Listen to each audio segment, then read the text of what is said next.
DK इन्फर्मेटिक्सको प्रस्तुति trending टपिकमा यहाँहरूलाई हार्दिक स्वागत छ।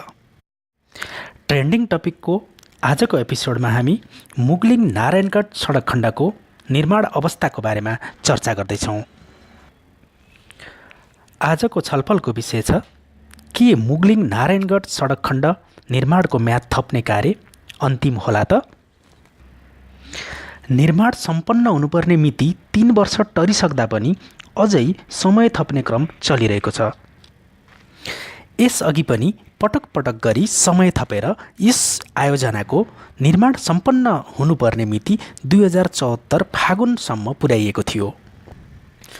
विभिन्न कारणहरू देखाउँदै यस आयोजनाको मिति थपिएको यो चौथो पटक हो।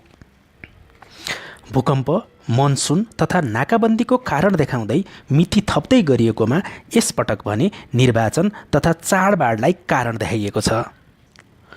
कुल 34 किलोमिटर लम्बाइ रहेको यो मुगलिङ नारायणगढ खण्डमध्ये 24 किलोमिटर कालोपत्रे भइसकेको छ। अब 10 किलोमिटर सडक खण्ड कालोपत्रे हुन बाँकी छ। अबको प्रश्न रहेको छ के बाँकी 10 किलोमिटरका लागि थपिएको 3 महिनाभित्रै काम सम्पन्न होला अथवा मिति थप्ने कुनै अर्को बहाना खोजिएला? विगत 5 वर्षदेखि शास्ति खेप्दै आएका यात्रुहरू भने अरू 3 महिना प्रतीक्षा गर्न तयार छन्। तर के यो प्रतीक्षा अन्तिम होला त? अथवा नेपालीहरूको धैर्यताको परीक्षा अझै चलिरहला? यस प्रश्नको जवाफ पनि आउँदो वर्षातको समयभन्दा अगाडि नै आइसक्नेछ। आशा गरौँ जे जस्ता कारणले गर्दा ढिलो भएको भए पनि यसपटक भने थपिएको समयभित्रै निर्माण कार्य सम्पन्न हुनेछ। मुगलिङ नारायणगढ खण्डको सडक निर्माण कार्यको अवधि फेरि पनि थप गरिएको बारेमा प्रस्तुत आजको ट्रेन्डिङ टपिक आजलाई यति नै। हामी थप नयाँ ट्रेन्डिङ टपिकहरू लिएर फेरि पनि आउनेछौँ।